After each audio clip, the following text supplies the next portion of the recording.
Dude, that's a lot of work. Are you doing it all by yourself? Um, not completely by myself, but it would. I have like a few people helping me, like Ian from B Boy Factory. He's been a big help this time around. It's like every time I do the event, I feel like I get like one or two people that are a little more involved than anyone else, but just not as involved as me.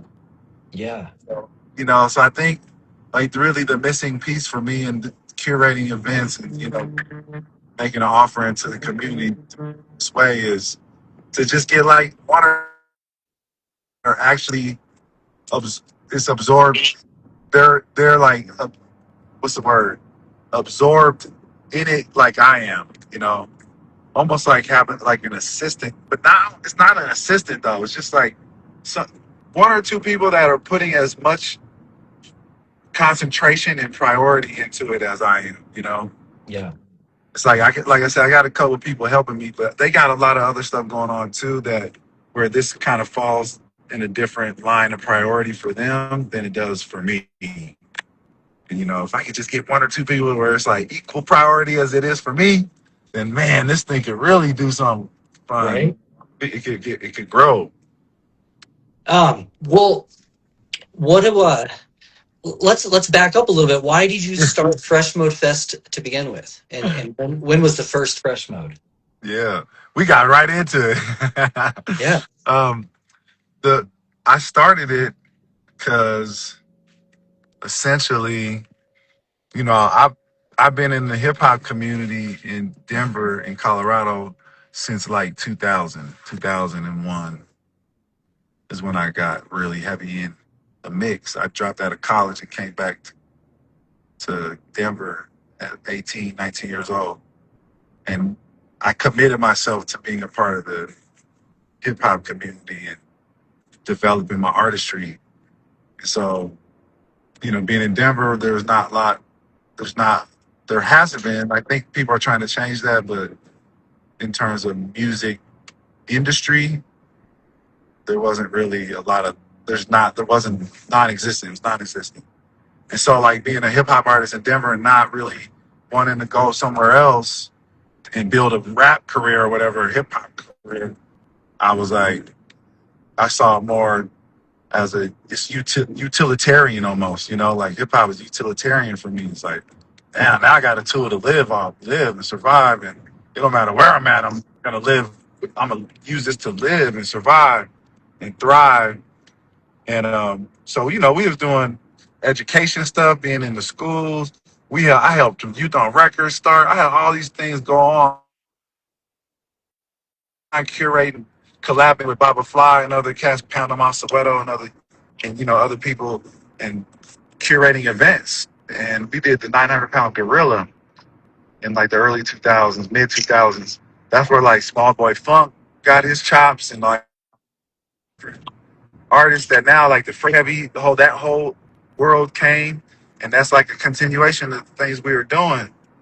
And so, I'm just like organizing events for so long, and then I kind of just took a step back around. I guess it was COVID time. It's like 2019. I went on tour with Hieroglyphics, and I was really focused on just doing my own musical thing and not as much curating for the community in terms of like just how I do it now, and how I was doing it before.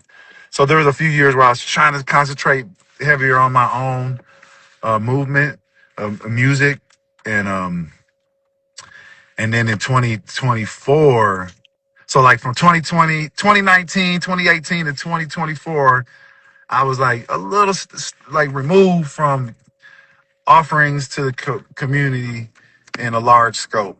I was just doing my own stuff. 2024 came. I did the show at Junkyard Social Club, and I met the sound guy and the promoter dude.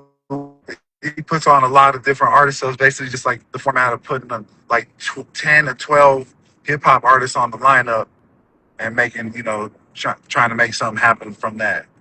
and doing a show that way. And it's, it's cool for sometimes, but other times it can be overwhelming. You get rap fatigue. And I think this venue was getting a little rap fatigue, but they did appreciate hip hop culture. So I saw the sound man one night at a party in Boulder, some party. I was like, "Oh, what's up, man?" He's like, "Yo," he complimented me on my set from like a month, ago. I had done that performance, and he was like, "Yo, we're looking for people to come in and curate hip hop events for the space, you know." And so that's how it happened. 2024, and then in August, we did it, and in my head, I was like, "All right, I'm approaching this time around. If I'm a curate events, and since they requested me to do it, I'm like, I do have like a really vast network of artists, and I have a certain approach to it, like where it's like I'm not necessarily. It's not my first instinct to like go try to get a cosign from a artist that has a name recognition, right? It's not my first instinct. Throughout my experience in the hip hop community, it's like I always connected with the unsung heroes in the community. Wherever I went, like I go to Rocksteady anniversary and have dreams of connecting with Crazy Legs and all the Rocksteady, get put down to Rocksteady, and instead I'll link with all these guys you never heard of, and B girls and B boys you never heard of that are they style is 10 times doper than Rocksteady shit was, and like more vast vocabulary, dance, just like roar, and you know what I mean. So I was like, I started learning. Oh, even in the underground, there's a celebrity class of artists, and then there's the actual unsung people, artists in the community that they do that shit regardless, and they're actually the ones that inform the celebrities in the underground too. So it's Yeah. deep. It's levels to it. So I end up being a part of that unsung or unfamous class of artists, and so when I do events, I got a lot of incredible connection with a lot of incredible artists that nobody's heard of. But it's just a different brand of an event. It's a different approach to curating events where you're not relying necessarily on name recognition for the quality of the event. If anything, if you get a name recognition involved in the events, it's not for the sake of the quality. It's not necessarily taken away from the quality, but it's more marketing. It's more like just surface metrics and stuff. Why I reach out and collab with name recognition artists, and so filling the venues and filling these events with artists that are just been grinding and paying dues in the community and that are unsung heroes. It's made so these events are just, man, they're wholesome and they got a lot of depth to them, and it's just just layers that you're not used to really peeling back when you go to events, because it's so much relying on marketing and the hype of the damn event versus what's actually going on. So yeah, Yeah. man. That's where we started in August 2024 doing this stuff again. Okay. And then did you have more than one event in 2024 or? Nah, we did one in August, and then it went so well that the venue was like, we love what you do, because I didn't just do a rap show. I got some dope hip hop artists, some rappers, but I got some dope DJs, dope. Uh, we set up the battle. We're starting to get some dancers coming, some writers, some artists, some vendor. You know what I mean? I'm like, man, if you want me to do an event, I'm gonna really do an event. I'm not gonna just do a bunch of rappers. Yeah. And so they're like, dang, we really like what you're doing. Will you keep doing this here? That's the Junkyard Social Club talking. And so we plan 2025 the whole year. But it's like, all right, let's plan to have a 2025 schedule. And and another thing that I mentioned with the venue when I initially started building a relationship with them is that I don't really have a bunch of money and resources to pay artists, but that's something also that was a valuable thing. That I was like, I have to be at least be able to pay the minimum $200 for the artists that I'm asking to come here and spend their time, share their expertise with us. It's like that's the least I can come out to for them, come out of pocket for them. And if you can help me do that, then I'm down to curate events at your venue. And sure enough, it's a nonprofit. They got a bunch of grant money, and they're really they've been recognized in Boulder as a bedrock of the cultural, is a bedrock organization, cultural organization in Boulder. Okay. So they got a lot of love. They get a lot of love from the city, and it's not hard for them to to get grants and all that. And so she's been, the Junkyard Social Club, and Jill, the executive director, she's been taking care of Freshmode Fest ever since, and like making sure that we pay the artists a minimum. And I got a $4,500 grant. I'm transparent, and that's one.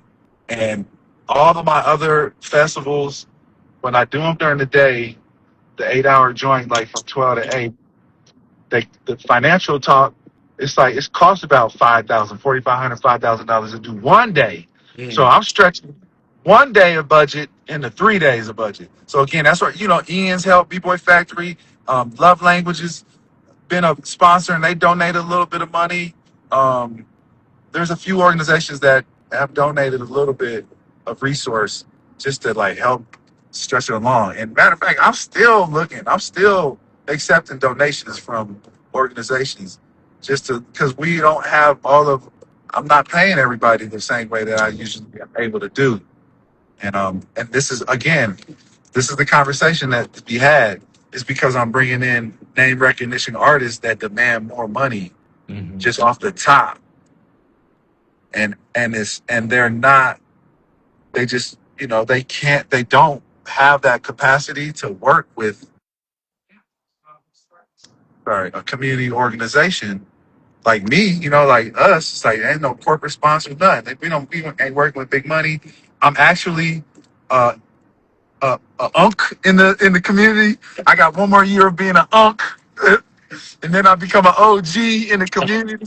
You know what I mean? So I'm like, and I've been committed to the same community for a long time. I'm not just the run of the mill like corporation or organization, nonprofit that's just trying to use artists to make themselves look good. I actually am one, and I'm in a community with a bunch of them, Hmm. and so it's just a little bit different. But I haven't figured out that language to speak with name recognition artists, and they're already doing like they're giving me homie hookups and all that shit already anyway, and it's still like it gobbled up my budget. You know what I mean? So Well, what do you want to share about what we're going to see this year? You've got so it's 3 days lined up: Friday, Saturday, and Sunday. What are people going to see on Friday night? yeah, so Friday night, 7 to 10 p.m. It's at the B Boy Factory, and again, this is the rawest of the culture of hip hop. It's not just rappers, like, and that's the thing. Like, a lot of people just thought hip hop was rap. Even me when I was a little kid, and then when I became a teenager, I realized it was a whole movement of artists, visual artists, and movement artists, dance artists, and music artists, and beyond. Just thought leaders and knowledge and all the stuff that's involved. And it's like, oh man, fashion and it just keeps going and going. But so Friday night, as I make my long-winded arguments for why this culture is so much more than people think it is. Yeah. It's so much rawer than what people think it is because they're so used to the mainstream. When you come to Freshmode Fest, when you deal with Mike Word, when you deal with Josh, you deal with cats that really move and shake in the community, it starts to get real raw. So Mhm. Friday we got cipher jams. It's a cipher battle. So we gonna be at the B Boy Factory, and it's gonna be a hot, sweaty room full of dancers compete against each other at the highest levels because it's not a show. It's actually there's gonna be a secret judge called floor rights, and there's a secret judge walking around the room all night taking notes on who's coming and bringing the most fierce energy to the circle.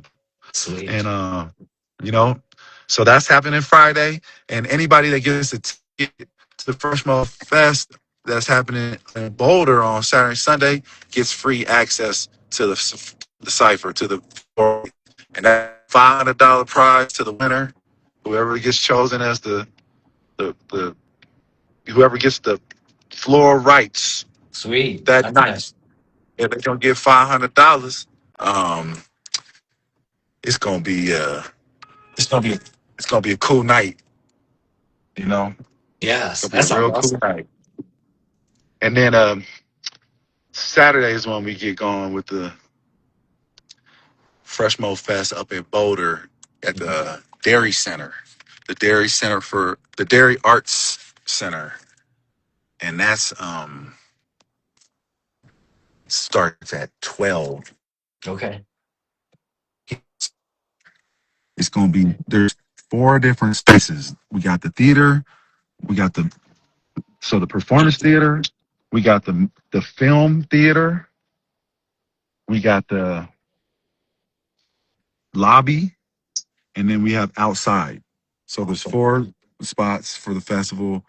In the theaters where all the battles are going to be, and so that's happening on Saturday. The 2-on-2 breaking battle is it's a generation gap battle. So there's a 10-year gap between the dancers on each crew, and then they're going 2-on-2, and that's $1,000 prize for that, and that starts at 2 o'clock, and then they go till like it goes all day till 8. But there will be staggered performances inside of that. Baba Fly and Skip Ripper performing. I'm performing with Interpolation Band.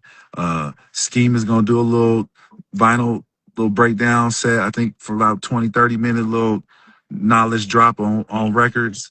And then Eli's gonna close out the night with a 30, 35 minute set, and Eli be there all day too, vending. We're gonna have a vend. So then we go out in the lobby. There's gonna be a marketplace and a bunch of vendors and a couple pop up food vending uh, kitchens. One vegan and one just regular style, but both comfort food. And then there's going to be that's the lobby, and then also in the lobby there'll be live painting, and there'll be the community cipher. So we'll have a sound system set up in the lobby and a dance floor set up like a smaller dance floor, and we got the freight heavy crew coming to curate and Mhm. host the cipher and share that hosting responsibility with the corner crew, and the Rock the Block crew is going to come a little later in the day and be a part of the cipher and share that facilitation of the cipher. And then that cipher, beat makers, DJs, MCs, dancers. It's just be a cipher all day going on in the lobby along with the marketplace and all the food and stuff. And then there's a theater, a film theater, and we're going to do some film screenings. Baba Fly made a short 15-minute documentary on hip hop history just from his lens, and we're going to screen that and have a panel because it's highlighting the women in hip hop and the women in our community. Because that's me and Baba Fly. A big part of our story that are the women in the community and how they've created safe spaces for us artists, us creatives to like cultivate ourselves. And so he's gonna. A lot of documentaries are ode to some of the incredible women that have been in our community and that remain, and that have some that have passed, and that's going to be powerful. There will be a panel, a woman's panel on that, and then we're going to do like a hip hop and healing panel and have some healer, talking about just the state of hip hop, and that we always be having these panels about how we need to take care of ourselves more, and we're not going to stop until we do.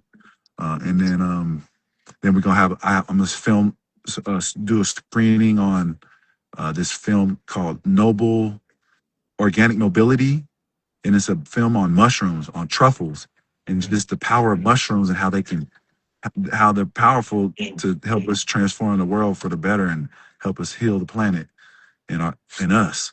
And this kid named William Padilla Brown made it, and he's from Pennsylvania. He's a little hip hop artist, but also he's a citizen scientist and an ecological designer, and just a real smart kid, man. This guy's he's a scientist. He has his labs, and he has his own company and creates extracts. He's been in a bunch of different documentaries, and he's created his own documentary. So he's gonna be We're going to screen his film, and hopefully we'll try to get him streamed in and have a Q&A. And then we have another film screening called Dope is Death, and that's about AcuDetox, which is an acupuncture 5-point protocol for your ears of acupuncture. And it was developed in the Bronx, in New York, in the 70s. At the same time, hip hop was being developed by the Black Panthers and the Young Lords. And they took over the Lincoln Center Memorial Hospital, and they started doing a detox program for all the people that were hooked on heroin from the Vietnam War and all the fucked up shit going on Wow. in New York. They started addressing all the health crisis and turn that thing around. And they're now, 70, that was in the 70s. So now we got like, what? How many years? 50 some years of data on AcuDetox and how the impact it has on in people's health. And it's Hmm. just it's off the chains, y'all. Like people don't it's they sleeping on the shit still. Like people Yeah. don't realize how effective it is at treating shit that other thing that seemed impossible to address, like addiction and things of that nature, you know what I'm Yeah. saying? So it's like it's deep, man. And me and Josh, we talk, we are affected by that bullshit, drugs and addiction and teenagers and all that shit, man. So it's a big thing that's for me is integral to these events that I have that component. So we get to show the film, and the lady, the woman that made it, Mia, she had her distribution crew. They actually let me get a hold of the film so that we could show it, and they made an exception for me because I messed up. I did it all wrong, like how I was supposed to go about getting requesting to use the film, and they just gave me grace and still let me show it. So it's Cool. dope. And Mia might even stream in to do a Q&A as well. And that film is powerful. Matula Shakur was a part of that. That's Tupac's stepdad. He was a part of Mhm. developing that. You know what I mean? So that stuff is very relevant to our community in more ways than one.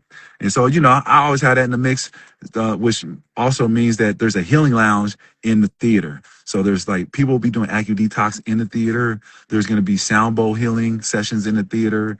Massage therapists will be in the theater. It's a thing, man. We doing that part as well. And then I'm also gonna do an ecological design workshop. And I'm working on getting more ecological designers in the mix and collaborating in this event and exposing people to those tools of permaculture and ecological design, so that we just have more tools to be resilient and not relying on these big extractive violent systems that are making us dependent on them, and they don't even have our best interest in their operation. Hmm. So that's why permaculture and all these ecological design things are really important, and this that goes into feeding into our wellness and our health. And then the better we are, healthier. Now we're in a different space to create.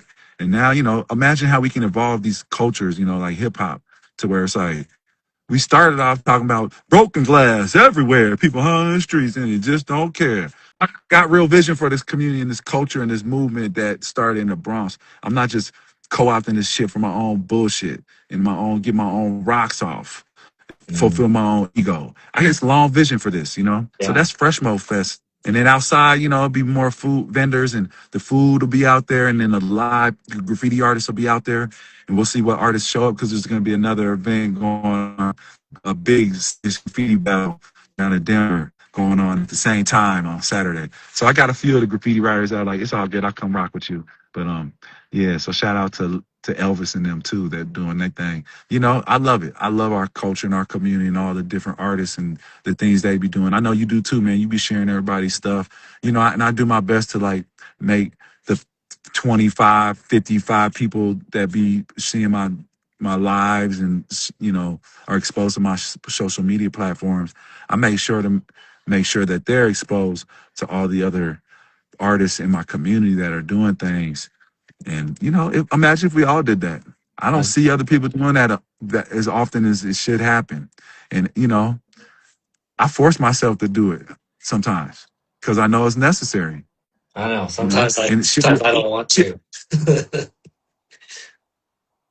Well, I fucking doing that shit, man. Like, and it be like my events, like this is going on the same time as my shit's going on, and I'm still like, here, this is also going on. If you can't come to mine, go to this one. You know what I yeah, mean? sure, sure. So it's, yeah, it is what it is. It's a lot of stuff going on though. But Yeah. yeah, that's Freshmode Fest 5 at the Dairy Center. Long-winded ass. Thanks for giving me a platform to talk about it, man. It's like Yeah, that's people awesome. trying to, they try to rush you, and I'm like, damn, I don't know how to make this sound bites. This is like long form info fucking nation. It's okay. It's all right. I'll try to chop it up a little bit in my car now. Yeah, yeah, do what you can. I know you can. You'll make some magic happen. So, Yeah. So then that's Saturday. So is there anything Sunday or is it just a 2 day? boom. Sorry, and then Sunday. Sunday, we're going to continue. We're going to show the films again and have more panels. There's going to be, uh, for the 2-on-2 breaking competition on Saturday, I forgot to mention the judges are Rule One, who's the Ian from the B-Boy Factory, legendary breaker, and then community organizer that's been helping me like crazy. And then Remind from Style Elements crew. We're flying him out from Oakland, uh, and he's just a legendary dancer, world legend, and he's still doing his thing, incredible, and he's spiritual about it. It's wild. And then we have this guy named Bounce, B-Boy Bounce, who I battled back in the day in New York when I went to Rocksteady anniversary on a concrete battle. I Nice. battled Bounce, and he's coming out here. I don't know. He probably don't remember me from battling, but yeah, that was at Rocksteady anniversary's little park jam they did, and I battled him on the concrete on the basketball courts. But he's coming. He's like a man that known to have a million moves. He just got a million different variations in his moves, and he's just a master. Both three masters, but two masters that we're bringing out from different places. And so Saturday they're judging the battle, the 2-on-2 battles, and then Sunday they're doing workshops from 12 to 3.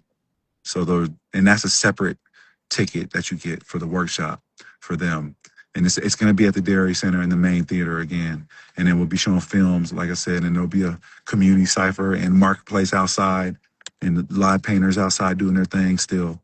And there won't be any like headlining performances or anything. Okay.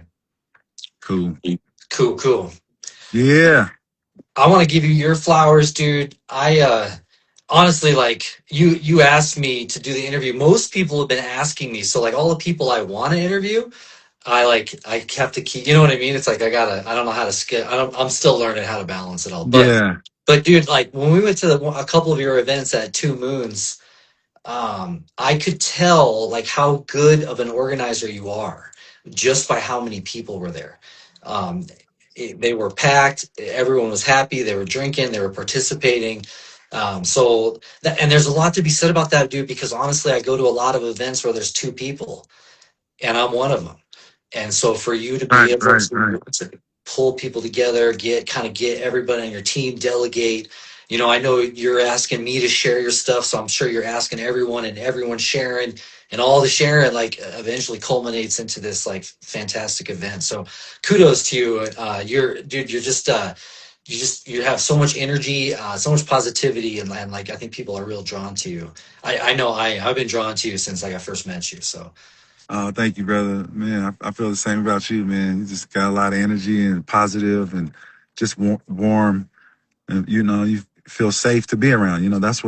That's all we want to feel. We want to feel like we're held and protected and safe when we're around each other and held and, supported. Like I'm saying, held up and held literally. yeah, And, sure. it's like people think that that's soft or something. Like, fuck out of here. That's crazy to think. It's Yeah, fucking the hardest shit to hold people, bruh. You know what I mean? I And like know. really Yeah, be a sure. fucking stand and, be there for people, man. So yeah, I'm getting emotional. It's crazy. But yeah, we real, man. We not bullshitting this thing. Like we really care about humanity Mhm. and the wellness of humanity, regardless of what the trajectory looks like. Like we're headed towards, you know, dystopia or whatever. I don't give a fuck.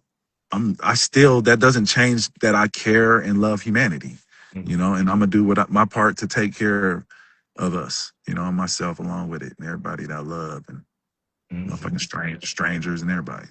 It ain't no thing. So, yeah, man. So I am because we are. You already know, man. I Yes, am sir. because we are. Appreciate you, man. Appreciate you too, brother.